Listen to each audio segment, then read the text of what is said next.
देखो, dry bulb temperature तो सबको पता होता है, लेकिन इस वीडियो में हम डिस्कस करने वाले हैं वेट बल्ब टेम्परेचर। मेरा नाम है अक्षय जैन। चलिए शुरू करते हैं। तो ड्राई बल्ब टेम्परेचर, जो भी मॉइस्ट एयर है, मतलब एयर वेपर मिक्सचर है, उसका टेम्परेचर किसी भी नॉर्मल थर्मोमीटर से मेज़र कर लेना। जो भी रीडिंग आ रही है उसको हम बोलते हैं ड्राई बल्ब टेम्परेचर। तो देखते हैं theoretically, temperature of normal air vapour mixture recorded by any temperature measuring device is known as dry bulb temperature, या फिर इसको हम शॉर्ट फॉर्म बोल देते हैं DBT। आगे जो भी हम डिस्कस करेंगे उसमें हम ड्राई बल्ब टेम्परेचर को एक्रोनिम फॉर्म में DBT ही लिखेंगे। और इस टेम्परेचर में हम मॉइस्चर का कोई भी इफ़ेक्ट कंसीडर नहीं करते हैं।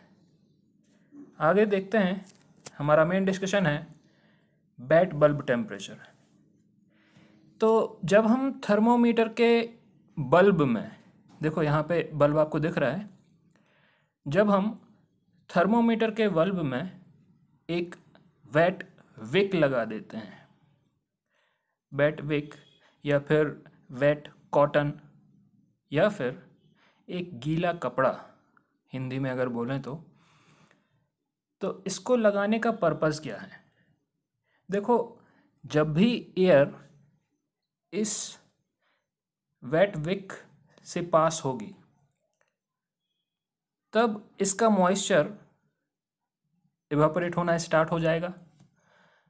अब जो भी लेटेंट हीट ऑफ इवापोरेशन है वो एब्जॉर्ब करके ही मॉइस्चर, जो भी पानी है, वो वेपर में कन्वर्ट होगा। अब जो भी लेटेंट हीट ऑफ इवापोरेशन यहाँ से एब्जॉर्ब हुआ है वो यहाँ पे कूलिंग इफ़ेक्ट प्रोड्यूस कर देगा। उस कूलिंग इफ़ेक्ट के बिहाफ में इस टेम्परेचर की रीडिंग नॉर्मल टेम्परेचर से कुछ कम होगी। तो ये टेम्परेचर जो वेट बल्ब थर्मोमीटर मेज़र कर रहा है, इसी टेम्परेचर को हम बोलते हैं वेट बल्ब टेम्परेचर। थ्योरेटिकली देख लेते हैं, temperature of air vapour mixture recorded by a thermometer whose bulb is covered by wet wick। अब देखते हैं कि हमने इसको कवर किया क्यों है। Moisture evaporates when air passes over the wet wick. This produces cooling effect at the bulb, and the temperature recorded by the thermometer is now lower than the air stream. That is why wait bulb temperature, जो इस thermometer का temperature है, वो dry bulb temperature से कुछ कम रहेगा। तो हम समझ चुके हैं कि वेट बल्ब टेम्परेचर क्या है। जो भी एयर है जब वो वेट विक से पास होती है तो उसके मॉइस्चर को क्या कर देती है, एवापोरेट कर देती है। एवापोरेट होने के कारण यहाँ पे कूलिंग इफ़ेक्ट जो प्रोड्यूस होता है, उस कूलिंग इफ़ेक्ट के कारण वेट बल्ब टेम्परेचर का, वेट बल्ब थर्मोमीटर का टेम्परेचर जो है वो कम होता है। ठीक है, इसी टेम्परेचर को हम क्या बोलते हैं, वेट बल्ब टेम्परेचर। आगे देखते हैं, नेक्स्ट डेफिनेशन है हमारी वेट बल्ब डिप्रेशन। तो जो भी डिफरेंस यहाँ पे प्रोड्यूस हुआ था ड्राई बल्ब टेम्परेचर और वेट बल्ब टेम्परेचर में, वही डिफरेंस कहलाता है वेट बल्ब डिप्रेशन। थ्योरेटिकली देख लेते हैं।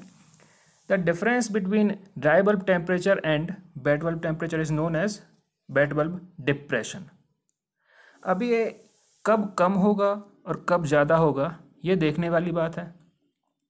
देखो, मैक्सिमम अमाउंट ऑफ मॉइस्चर कब एवापोरेट होगा, जब जो इनकमिंग एयर है वो ड्राई हो।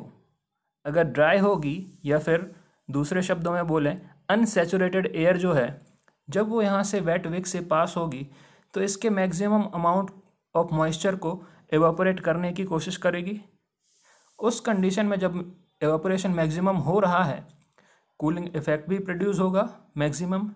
उस कंडीशन में जो टेम्परेचर मेज़र होगा वो सबसे कम मेज़र होगा।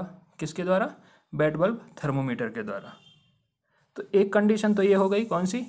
जब जो एयर है वो ड्राई कंडीशन में हो या अनसैचुरेटेड कंडीशन में हो, तब क्या होगा? वेट बल्ब थर्मोमीटर का जो भी टेम्परेचर है वो मिनिमम रिकॉर्ड होगा। उस कंडीशन में ड्राई बल्ब टेम्परेचर और वेट बल्ब टेम्परेचर का जो भी डिफरेंस है ये मैक्सिमम हो जाएगा। अब दूसरी बात करते हैं, अगर जो भी इनकमिंग एयर है वो सैचुरेटेड हो, मतलब कि जितना अमाउंट ऑफ मॉइस्चर एयर में हो सकता है उतना पहले से अवेलेबल हो। अगर उस सैचुरेटेड एयर को हम यहाँ से वेट विक से पास कराते भी हैं तो यहाँ से कोई एवापोरेशन नहीं होता है। क्यों नहीं होता है? क्योंकि उसमें पहले से मॉइस्चर है, और मॉइस्चर एवापोरेट होने की या एयर में कंटेन होने की कैपेसिटी ही नहीं है, क्योंकि एयर क्या है? पहले से ही उतना मॉइस्चर कैरी कर रही है, क्योंकि एयर सैचुरेटेड है।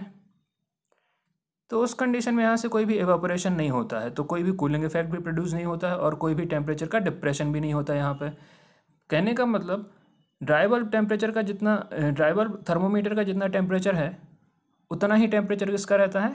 वेट बल्ब थर्मोमीटर का। किस कंडीशन में? जब एयर क्या हो? सैचुरेटेड हो। तो दो कंडीशन हमने डिस्कस कर ली। एक तो जब ड्राई एयर फ्लो करेंगे हम यहाँ से, तब जो टेम्परेचर होगा वो मिनिमम होगा, और इस कंडीशन में इन दोनों के बीच का डिफरेंस सबसे ज़्यादा होगा। दूसरी कंडीशन थी जब हम अगर सैचुरेटेड एयर फ्लो कराते हैं, उस कंडीशन में ये दोनों सेम टेम्परेचर रिकॉर्ड करते हैं, मतलब वेट बल्ब डिप्रेशन ज़ीरो हो जाता है उस कंडीशन में। किस कंडीशन में? सैचुरेटेड एयर की कंडीशन में। तो थ्योरेटिकली देख लेते हैं एक बार। Wet bulb depression is greater when air is completely dry initially, that is it can absorb maximum moisture. तो पहली कंडीशन ये हो गई। दूसरी कंडीशन थी हमारी सैचुरेटेड एयर की। देखते हैं इसको। If air is saturated initially there will be no depression as both thermometers will record same temperature because there will be no evaporation of water। अब देखते हैं ये जो भी इंस्ट्रूमेंट है जिससे हम ये सब ड्राई बल्ब टेम्परेचर और वेट बल्ब टेम्परेचर रिकॉर्ड कर रहे हैं, ये बेसिकली हम यूज़ करते हैं ह्यूमिडिटी मेज़र करने के लिए। इस इंस्ट्रूमेंट को, इस तरीके का जो भी इंस्ट्रूमेंट है उसको हम बोलते हैं साइकोमीटर।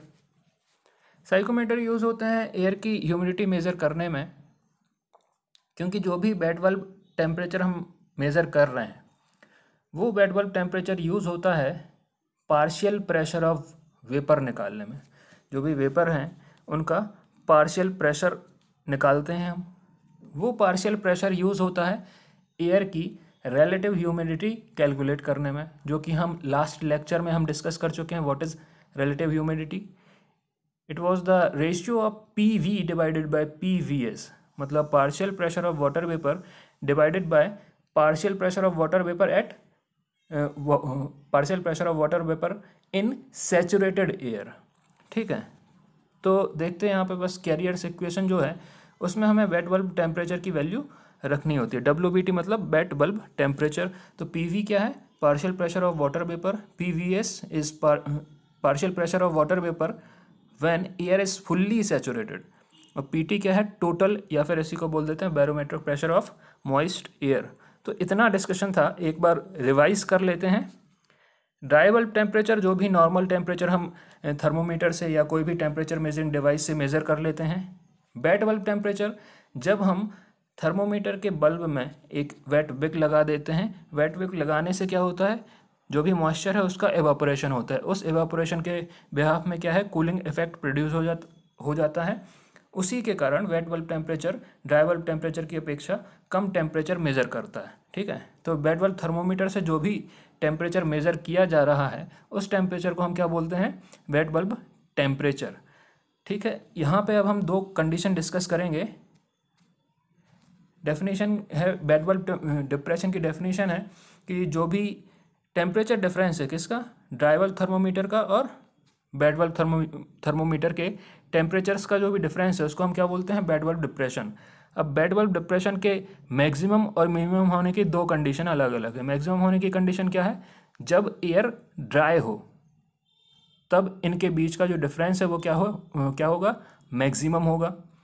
मिनिमम कब होगा, जब एयर सैचुरेटेड हो, मतलब यहाँ से कोई भी एवापोरेशन पॉसिबल ना हो। एयर अगर सैचुरेटेड है तो कोई भी एवापोरेशन नहीं होगा।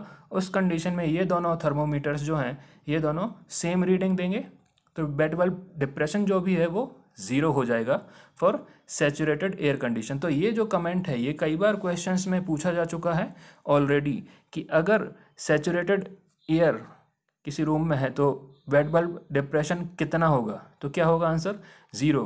क्यों होगा, क्योंकि दोनों थर्मोमीटर मतलब ड्राई बल्ब थर्मोमीटर और बेड बल्ब थर्मोमीटर दोनों सेम रीडिंग देंगे, तो दोनों के बीच का डिफरेंस तो ज़ीरो हो जाएगा। अब इसका यूज़ हम कहाँ करते हैं, partial pressure of water vapour calculate करने में। इसका यूज़ कहाँ करेंगे हम, रिलेटिव ह्यूमिडिटी कैलकुलेट करने में। तो आई थिंक ये वीडियो आपको हेल्पफुल लगते ही होंगे, तो इनको आप शेयर करेंगे अपने दोस्तों से और चैनल को सब्सक्राइब कर लीजिएगा, फ़ायदा मिलेगा आगे चल के। Thank you guys.